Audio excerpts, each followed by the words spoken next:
नमस्कार, आपका थलियारी astro world में स्वागत है। पार्ट 1 में हमने देखा कि राशि क्रम के बारे में देखा, उनका नाम, राशि नाम और स्वामी ग्रह, ये हमने पढ़ लिया है, ये हमने समझ लिया है कि ये। और इसके बाद हमने देखा कि कौन से ग्रहों को कौन सी राशियों का स्वामित्व प्राप्त है, कौन सा ग्रह कौन सी राशि में उच्च का होता है, किसमें नीच का होता है, और कौन सी राशि उसकी मूल त्रिकोण राशि है, यानी उसको ये पसंद है, वहां पे वो अच्छा फील करता है उस राशि में। और आज हम पार्ट 2 की बात, उसके आगे आज हम पार्ट 2 की बात करेंगे, जिसमें हम समझेंगे, ये मैंने वैसे रहने दिया है, ये इंपॉर्टेंट है, राशि क्रम, नाम राशि पहले हम पढ़ चुके हैं हम, और स्वामी ग्रह। आज हम इससे आगे शुरू करेंगे और पार्ट 2 में हम देखेंगे कि दो चीजें आज हम पढ़ेंगे, पार्ट ए और पार्ट बी, ग्रहों की मित्रता शत्रुता और ग्रहों की डिग्रियां। जब हम फलादेश करेंगे, जब भी किसी कुंडली का फलादेश करते हैं, तो ये दोनों चीजें बहुत ही इंपॉर्टेंट रोल प्ले करती है। तो इसलिए आज इनको समझना बहुत आवश्यक है। अगर आप इसे अच्छे से हम समझ लेते हैं तो मुझे विश्वास है कि जब हम फल कथन करने लगेंगे, किसी भी कुंडली का, अपनी या किसी का भी कुंडली का फल कथन करेंगे, तो आप जो है कॉन्फिडेंस के साथ जो है उसमें किसी भी डिसीजन पे पहुंच सकते हैं, और किसी भी दूसरे को जो है आप कॉन्फिडेंस से बोल सकते हैं कि ऐसा आपके जीवन में होगा। तो ये इसलिए ये जो है बहुत आवश्यक है समझना, इसलिए हम इसको क्रम में पार्ट 2 में लाए हैं, और ये जो है बहुत इंपॉर्टेंट पार्ट है। तो हम सबसे पहले देखते हैं ग्रहों की मित्रता व शत्रुता। ग्रह हमने देख लिए, पार्ट 1 में देख लिए, हमने देखा 9 ग्रह हैं। 9 ग्रहों में सूर्य चंद्र को एक एक राशि प्राप्त है, का स्वामित्व प्राप्त है। 5 ग्रहों को दो दो राशियों का स्वामित्व प्राप्त है, और 2 राहु केतु को कोई राशि का स्वामित्व प्राप्त नहीं है। तो इसका मतलब क्या हुआ कि हमारे कुल ग्रह कितने हुए? 9 ग्रह हैं। अब 9 ग्रहों में से कौन किसका मित्र है, किसको मित्र समझता है, किसको वो शत्रु समझता है? क्योंकि जब हम फलादेश करेंगे तो हम देखेंगे कि कौन सी राशि में बैठा है, यानी किसके साथ बैठा है, किसकी राशि में बैठा है, वो उसका मित्र है, उसका शत्रु है। उस तरह से फलादेश में फर्क पड़ेगा। ठीक है, एक जैसे फॉर एग्जाम्पल किसी के शनि मान लो अपने शत्रु की राशि में पड़ा है, तो वो उस तरह से फल करेगा, और अगर वो मित्र की राशि में पड़ा है तो वो उस अच्छा फल करेगा। जैसे हमने उच्च और नीच समझा था अभी पिछले पार्ट में। तो यानी आप इसका, आप क्रम से पार्ट को पढ़ें, आपको सारी चीजें बिल्कुल क्लियर समझ में आती रहेगी। और ये जो मैं इसको दोबारा बताने का मेरा सिर्फ उद्देश्य ये है, जो मैं इसको रिवाइज करा रहा हूँ, कि जो लोग तो अच्छे से समझते हैं इसे, वो तो एक बारी में समझ जाते हैं और उन्हें तो अच्छा ज्ञान, मतलब वो तो कंसेप्ट उनका क्लियर हो, पहले भी क्लियर होगा, थोड़ा रिवाइज हो जाता है। लेकिन जिन लोगों को जो पहले ही बारी इसको समझना चाह रहे हैं, उनको रिवीजन की आवश्यकता रहती है। तो इसलिए वो इस कंटिन्यूटी को ना तोड़ें कि पहले चैप्टर में हमने क्या पढ़ा, फिर दूसरे में हमने क्या पढ़ा। जब हम फल कथन करेंगे तो सारी चीजें ये इकट्ठी आपको, आपके पास दिमाग में रहनी चाहिए, फिर ही आप किसी डिसीजन पे पहुंच सकते हैं। तो अब पॉइंट पे आते हैं कि ग्रहों की मित्रता व शत्रुता, यानी किसको 9 ग्रहों में से कौन सा ग्रह किसको अच्छा मित्र समझता है, किसको शत्रु समझता है। तो हमने इसको समझने के लिए एक चार्ट बनाया है यहाँ पे, और ये इतना आसान चार्ट है कि आप इसको एक बार देख लोगे तो आप इसको कभी नहीं भूलेंगे। क्योंकि अगर हम बुक्स में पढ़ेंगे तो उसमें अलग अलग तरह से बताया होता है, और वो जो है थोड़ा सा डिफिकल्ट होता है अंडरस्टैंड करने के लिए। ये आप एक बार देख लोगे तो आपको ये कभी नहीं भूलेगा, और आप कभी भी जो है एकदम से आप याद कर सकेंगे कि ये इसका शत्रु है, ये इसका मित्र है। ठीक है, तो हमने इसको लिखा है पार्टी 1 पार्टी 2। दो तरह के, हमने चार चार ग्रहों की दो पार्टियां बनाई है।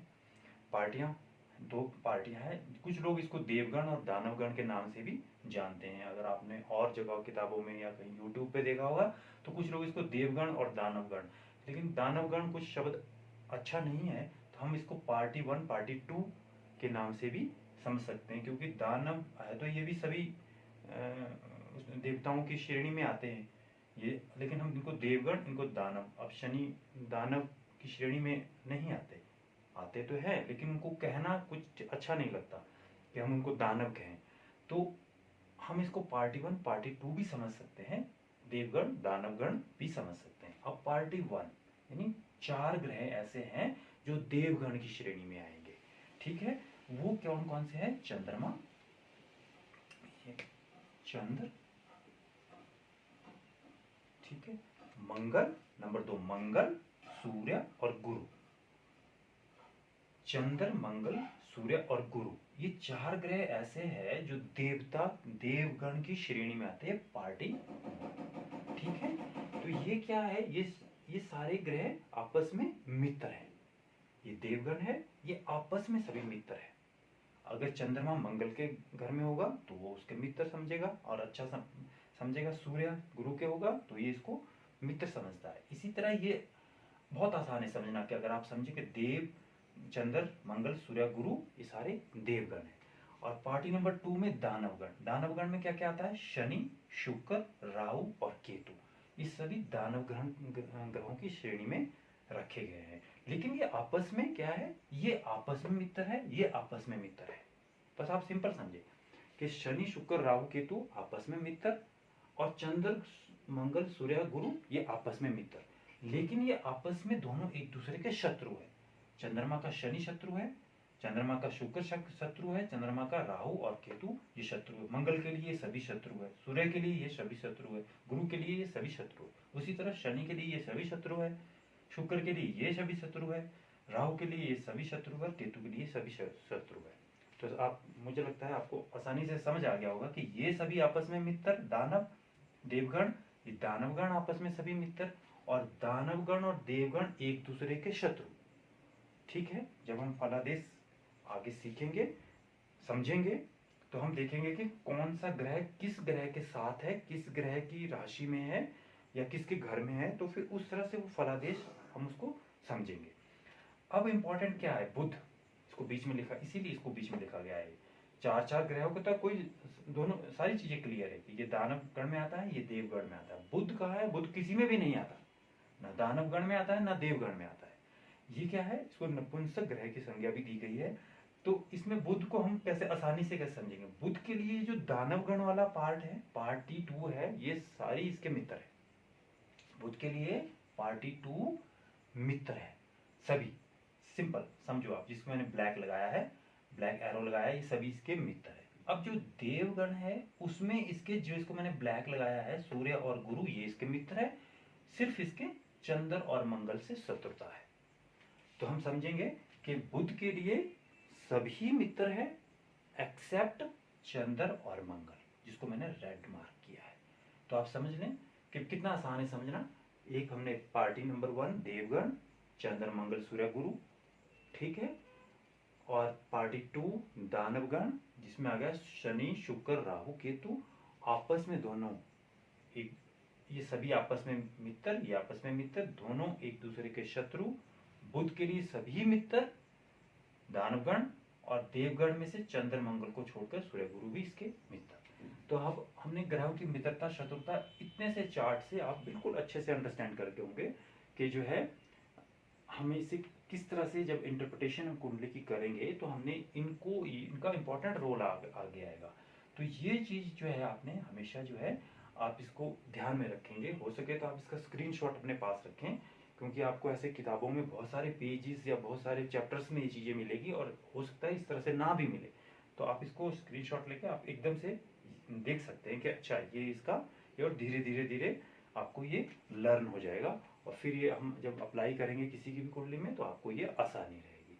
तो ये आप इसको ये बेसिक कंसेप्ट का इम्पॉर्टेंट पार्ट है, और इसको जब हम फलादेश जब पे पहुंचेंगे तो यही चीज़ें हमारे लिए पिलर का काम करेगी। अगर हमें ये नहीं आ रही होगी, ये हम समझे अच्छे से नहीं समझे होंगे, तो हम फलादेश में गलती करेंगे, और हमारा वहाँ पे क्या होगा, जो है हमारा कॉन्फिडेंस लेवल कमज़ोर हो जाएगा। हमारा जो है हमें लगेगा कि हमें अच्छे से फलादेश नहीं आ रहा है, जैसा मैं सोच रहा हूँ वैसा उस जातक के साथ नहीं हो रहा है।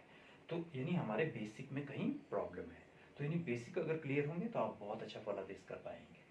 तो हमने आज जो ग्रहों की मित्रता शत्रुता में पढ़ लिया, अब हम इसमें आज जो है एक इम्पॉर्टेंट दूसरा बी पार्ट जो है, हम जो फलादेश में इम्पॉर्टेंट है वो उसमें काम आएगा, तो वो है ग्रहों की डिग्रियां।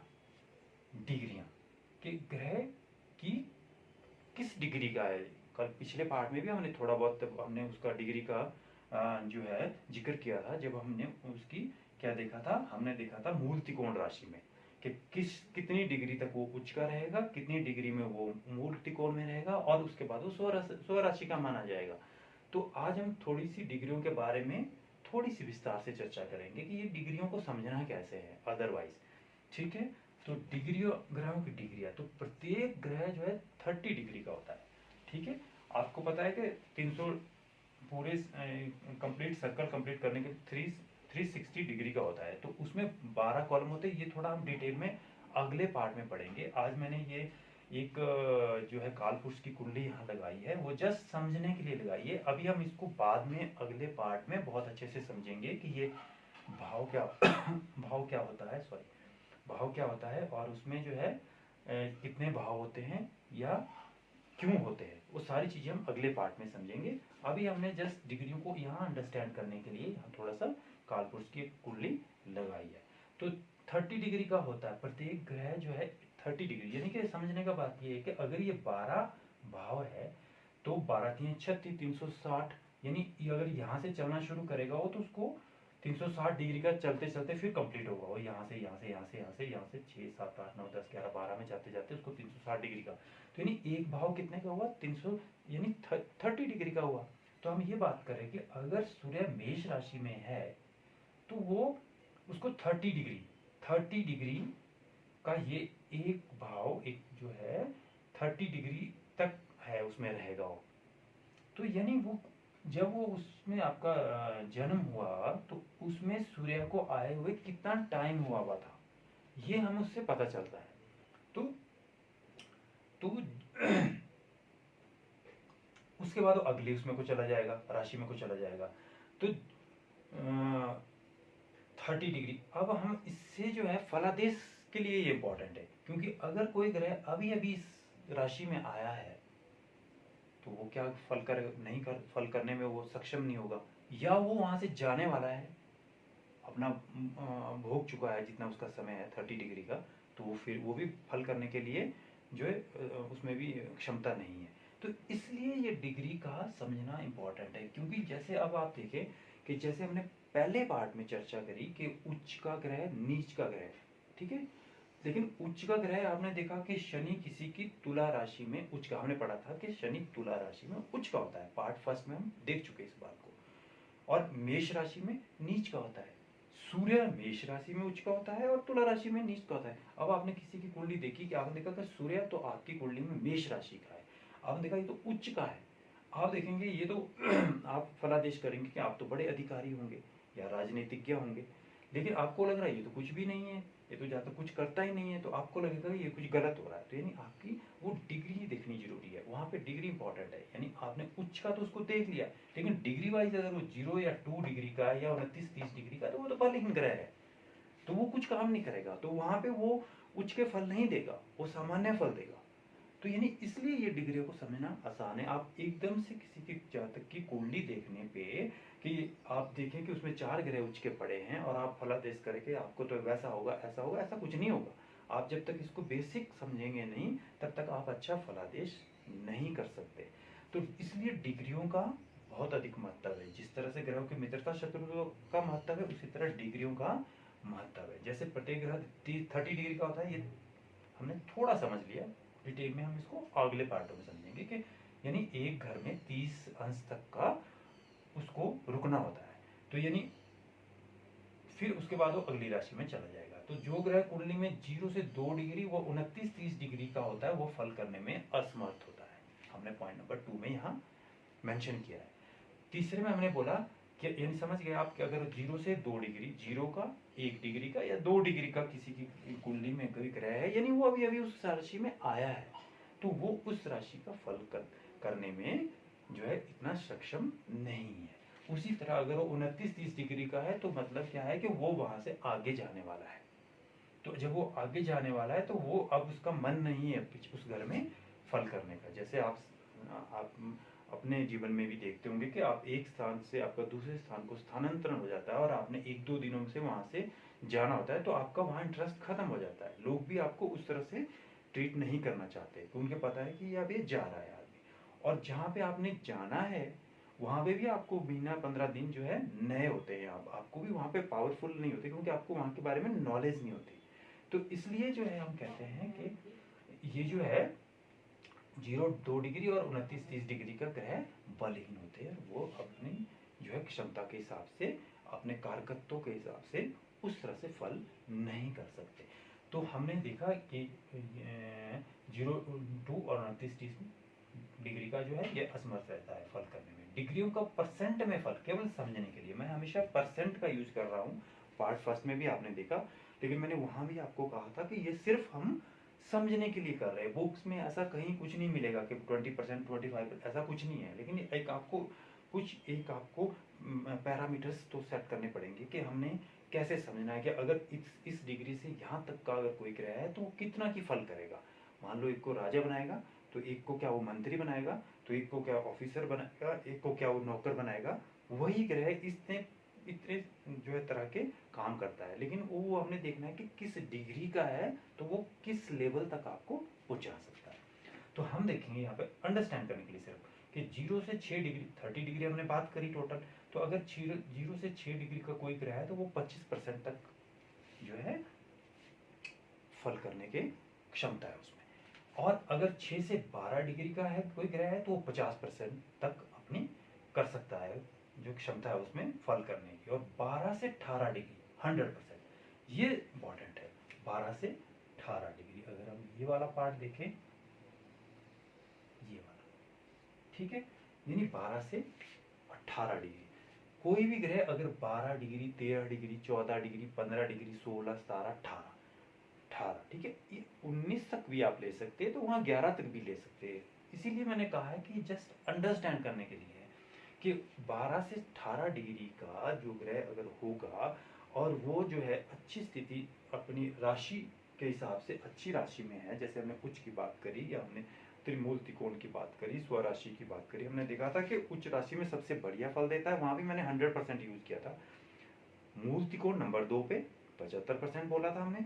स्वराशि का होगा तो 50% और मित्र की राशि में होगा तो भी अच्छा फल करेगा। तो ये उसकी फल करने की एक स्टेजेज है कि पूर्ण कहाँ करता है, उससे कम कहाँ करता है, उससे कम और उससे कम, ठीक हो गया। उसी तरह डिग्री वाइज कि अगर 12 से 18 डिग्री का होगा तो वो क्या है, पूर्ण बलि है और वो बहुत अच्छा फल करेगा आपकी कुंडली में, ठीक है। उसी तरह से पूर्ण बलि भी हो, उच्च का भी हो, और या अपनी मित्र की राशि में हो, स्वराशि में हो, मूल त्रिकोण में हो, तो वो उस जातक को बहुत अच्छा जीवन में फल देगा अपने कारकत्वों के हिसाब से, ठीक है। तो 12 से 18 डिग्री का हम मान जाएंगे कि ये बहुत अच्छा ग्रह है। और अगर 18 से 24 में होगा तो वो 50%, जैसे 6 और 12 डिग्री का भी उतना ही देगा, तो 18 से 24 का भी उतना ही देगा। वो फिर अभी वो आया है यहाँ, वो जाने वाला है, तो ये भी 50% देगा, और 24 से 30 का 25% देगा। यानी इसका उल्टा समझ लो कि जैसे ये बीच में आ गया, ये 0 से 6 25%, 6 से 12 50%, यहाँ पे 100% देगा, और उसके साथ से घटते हुए फिर से 25%। और इम्पोर्टेंट ये है कि 0 से 2 डिग्री और 29-30 डिग्री का बलहीन ग्रह होता है, और वो अपने जो है कारकत्वों को या अपने किसी भी फल को करने लायक नहीं रहता। तो ये डिग्रियों का बहुत अधिक महत्व है। अगर हम इनको नहीं समझेंगे तो फल कथन में हमें भूल होगी, और हम जो है अच्छे से फल कथन नहीं कर पाएंगे, और हम उससे डिमोरलाइज हो जाएंगे। हमें लगेगा कि इस कुंडली के, इस जातक की कुंडली में तो इतने अच्छे ग्रह बैठे हैं, लेकिन वो उसके फल तो मिल नहीं रहा है। इसका मतलब ये कुंडली काम नहीं कर रही है, या जो है हमारी एस्ट्रोलॉजी काम नहीं कर रही। लेकिन ऐसा नहीं है। जब तक आप सारे बेसिक्स को अच्छे से समझेंगे और फिर इसको अप्लाई करेंगे किसी की भी जातक की कुंडली में, तो आप देखेंगे कि आप एक अच्छा सा फल कथन कर पाएंगे, और आपको दिखेगा भी कि ये जातक को इस हिसाब से मिल रहा है। तो जब हम आगे पहुंचेंगे, अगले पार्ट में पहुंचेंगे फल कथन पे, तो हम इन सारी चीज़ों को ध्यान में रखते हुए कि कोई डिसीजन लेंगे किसी भी क्षेत्र में, कि हो सकता है वो मैरिज से संबंधित हो, उसकी आयु से संबंधित हो, उसके नौकरी से संबंधित हो, उसके संतान से संबंधित हो, उसके माता पिता से संबंधित हो, बीमारी से संबंधित हो, तो वो वहाँ पे सारी चीज़ें हम यही लगाएंगे। तो आप इसको बड़े ध्यान से समझें, समझने की कोशिश करें, और क्योंकि यही इन्हीं चीज़ों को जो है मिला के हम कोई निष्कर्ष निकालेंगे। आगे कोई ऐसा जादू नहीं है कि आगे हम सीधा जो है हम कुंडली पे जाके हम जो है फल कथन करने लग जाएंगे। वहाँ पे भी हमें जब हम बात करेंगे तो हम फिर हम ये नहीं बोलेंगे कि तू 7 नंबर मैं बोल रहा हूँ तो वो तुला राशि होती है, शुक्र उसका स्वामी, ऐसा नहीं होगा। अगर हम मैं जब बात करूंगा कि ये 7 नंबर है तो मुझे अंडरस्टैंड करना है कि ये तुला राशि है, तो इसका शुक्र स्वामी है, तुला राशि है, शुक्र इसका स्वामी है। और अगर शुक्र यहीं बैठा है तो वो कहाँ बैठा है, अपनी स्व राशि में बैठा है। वो हम फिर सारी चीज़ें इसको समझ लेंगे। ऐसा नहीं होगा कि हम इसको फिर ये हमारे दिमाग में पहले रहनी चाहिए। तो अगर फल कथन अच्छा करना है तो हमें बेसिक कंसेप्ट बहुत अच्छे से क्लियर होने चाहिए। आप इसको बार बार देखें, बार बार देखें, समझें, क्योंकि ऐसे आप बुक्स पढ़ेंगे तो 10 किताबें आपको पढ़नी पड़ेगी, फिर जाके आपको थोड़ा थोड़ा समझ आएगा कि ये ऐसे बोल रहा है। लेकिन अगर आप एक चार्ट देखने से आपको हमारा सारा क्लियर हो जाएगा कि राशि क्रम, इसलिए मैंने इसको मिटाया नहीं है कि ये इंपॉर्टेंट है। राशि क्रम चेंज नहीं होगा, नाम राशि इसकी कौन सी है और इसका स्वामी कौन सा है हमने देखा था। फिर के सूर्य चंद्र को एक एक राशि, 5 ग्रहों को दो दो राशि को स्वामी, तो उसमें भी देखा कि उनको कौन सी अच्छी लगती है, मूल कौन राशि कौन सी है। सूर्य मान लो मंगल के लिए, मान लो मेष राशि, बुध के लिए कन्या राशि, वहां तो अच्छा फील करता है, जबकि उसकी जो शुक्र है तुला राशि में अच्छा फील करता है, जबकि वृष भी उसकी राशि है। तो हम फिर बाद में जब फल कथन करेंगे तो हम देखेंगे कि अगर तुला लगन है तो वो किस तरह से शुक्र का लगन होगा, तो वो किस तरह से फल करेगा। और अगर वृष राशि है, वो भी वृष लगन है, वो भी शुक्र का लगन है, लेकिन फलादेश में फर्क आएगा हमारे, क्योंकि वो शुक्र की प्रिय राशि नहीं है, तो उसके फलों में भिन्नता आएगी। तो ये हमने समझना है। अब शनि है, शनि की मकर भी होती है, कुंभ भी होती है, तो उसकी स्व राशि है, 2 राशि है, लेकिन उसको कुंभ राशि अति प्रिय है। तो अगर हम देखेंगे कि लगन में या कहीं पे कुंभ राशि का बैठा है तो वो अलग फल करेगा, मकर का बैठा है तो अलग फल करेगा। तो ये सारी चीजें, इसलिए वो इम्पोर्टेंट था फर्स्ट पार्ट भी। और इसी जब हम शत्रु और मित्र की बात करेंगे तो अब अगर छोटा सा आप चार्ट इसको समझ लेंगे तो आपको दिमाग में एकदम हो जाएगा कि जितने भी हमारे देवगण हैं वो आपस में मित्र हैं। देवगण में आ गया हमारा चंद्र, मंगल, गुरु और हमारा सूर्य, ये आपस में अति मित्र होते हैं। और दानव में शनि, शुक्र, ये आपस में मित्र। आपने अभी आगे देखना, एक ये जो मैंने चार्ट बनाया है इतना इम्पोर्टेंट है कि जब हम आगे अलग अलग लग्नों की बात करेंगे फिर आप समझ जाएंगे कि ये जो मित्र है, इन्होंने जब लगन का बंटवारा किया तो इन्होंने अपने मित्रों को अच्छे अच्छे सारे हाउसेस दिए और अपने मित्रों को अलग अलग दिए। और जब इन्होंने मित्रों ने ये देवगणों ने जब इसका बंटवारा किया तो उन्होंने इनको अलग जो है अच्छे घर नहीं दिए और वो अपने मित्रों को अच्छे घर दिए। जब हम इसको अप्लाई करेंगे आगे तो बड़ा इंटरेस्टिंग है, आप समझेंगे कि ये दानव देवगण ऐसे नहीं है। जब हम समझेंगे ये इनमें भी वही चीज है, एक दूसरे को शत्रु मानते तो अति शत्रु मानते, तो इनको हाउसेस भी इन्होंने अच्छे नहीं दिए होंगे अपने लगन के हिसाब से। जब इसको लगन मिलेगा तो ये इनको अच्छे घर नहीं देगा, जब इसको लगन मिलेगा तो ये इनको नहीं देगा। तो इसलिए आप इसको बहुत अच्छे से इसको दिमाग में हमें बिठाना होगा ये कि इस तरह से ये पार्टी 1 पार्टी 2 है। और ग्रहों की डिग्रियां का तो महत्व मैंने बता ही दिया आपको कि 12 से 18 डिग्री का होगा तो वो पूर्ण बली होगा और वो जातक को अपने कारकत्वों के हिसाब से पूर्ण फल देगा। तो अभी हम कारकत्वों की ग्रहों की जो है आगे चर्चा करेंगे, अगले पार्टों में हम चर्चा करेंगे। और अब इससे अगले पार्ट में, पार्ट नंबर 3 में हम बात करेंगे, पार्ट नंबर 1, पार्ट नंबर 2, ये सारे पार्ट बड़े इंपॉर्टेंट है। अगर आपने बेसिक कंसेप्ट अपने क्लियर करने हैं, बहुत अच्छा सा फलादेश करना है, चाहे आपने इस विषय आपने कोई पढ़ाई करी हो चाहे ना करी हो, फिर भी आप इसको अगर इस तरह से पढ़ते चलेंगे तो आप इसको कुंडली फला कथन करने में आप मास्टर बन जाएंगे।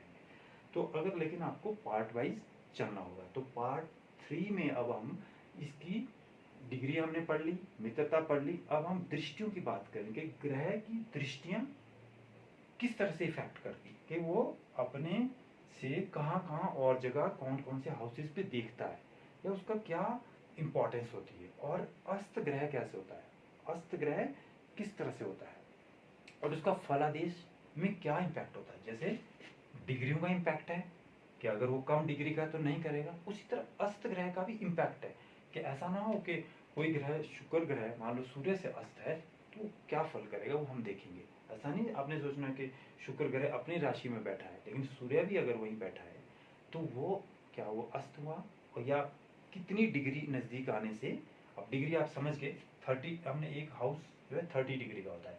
अब इसमें 2 ग्रह भी विराजमान हो सकते हैं, मान लो शुक्र भी है सूर्य भी है।